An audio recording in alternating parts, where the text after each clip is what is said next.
ہمارے مزاج کیوں مختلف ہوتے ہیں؟ حالانکہ ہم ایک ہی والد کی اولاد میں سے ہیں، ہمارے رنگ بھی مختلف ہیں، ہمارے مزاج بھی مختلف ہیں، ہماری کیفیتیں بھی مختلف ہیں، ہمارے عقل کا معیار بھی مختلف ہے۔ اس کی کیا وجوہات ہو سکتی ہیں؟ آئیے دیکھتے ہیں۔ حضرت آدم علیہ السلام کو اللہ تبارک و تعالی نے بغیر ماں باپ کے پیدا فرمایا، مٹی سے پیدا فرمایا۔ جب اللہ تبارک و تعالی نے حضرت آدم علیہ السلام کو تخلیق کرنے کا ارادہ فرمایا تو حضرت اسرائیل علیہ السلام کو ارشاد فرمایا کہ زمین پہ جا کے وہاں سے ایک مٹھی مٹی لے کر آؤ۔ حضرت اسرائیل علیہ السلام جب زمین پر تشریف لائے، پوری روئے زمین سے زمین کی اوپر والی پرت چھلکے کی مانند اتر کر آپ کی مٹھی میں آ گئی۔ تو اس طرح مختلف رنگوں کی مٹی تھی، مختلف کیفیتوں کی مٹی تھی۔ اس طرح وہ مٹی جب اللہ تبارک و تعالیٰ کی بارگاہ میں پیش کر دی گئی تو اس کو مختلف پانیوں سے گوندا گیا، پھر اس کو کئی سال تک چھوڑ دیا گیا تو وہ بجنے والی مٹی بن گئی اور بدبودار گارا بن گیا۔ تو پھر اس سے حضرت آدم علیہ السلام کے جسم مبارک کو بنا دیا گیا۔ آپ کے جسم مبارک کو بنا کے جنت کے دروازے پر رکھ دیا گیا۔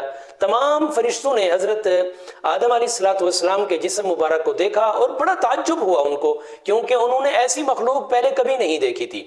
اس کے بعد اللہ تبارک و تعالی نے حضرت آدم علیہ السلام کے اندر روح داخل فرمائی، تو روح کو جب نتنوں کے اندر سے داخل کیا گیا تو آپ کو چھینک آ گئی۔ تو جب وہ روح زبان تک پہنچی تو حضرت آدم علیہ السلام نے الحمدللہ کہا۔ جب آپ نے الحمدللہ کہا تو اللہ تبارک و تعالی نے یرحمک اللہ ارشاد فرمایا، اے بندے تجھ پر بھی رحمت ہو۔ تو پھر اللہ تبارک و تعالی نے ارشاد فرمایا، اے آدم تجھے میں نے اپنی حمد کے لیے پیدا کیا۔ تو حضرت آدم علیہ السلام کی مزید بھی چند خصوصیات بیان کرتے ہیں۔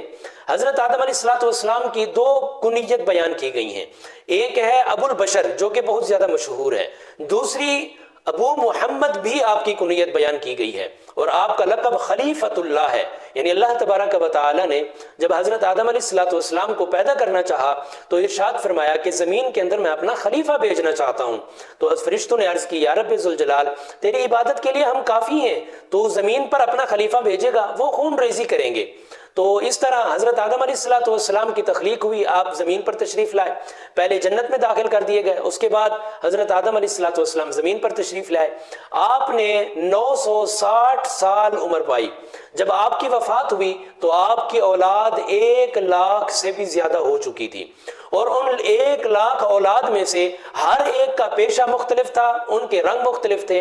اس وجہ سے آج روئے زمین پر ہم اگرچہ ایک والد کی اولاد میں سے ہیں، لیکن ہمارے رنگ بھی مختلف ہیں، ہماری کیفیتیں بھی مختلف ہیں، ہمارے مزاج بھی مختلف ہیں۔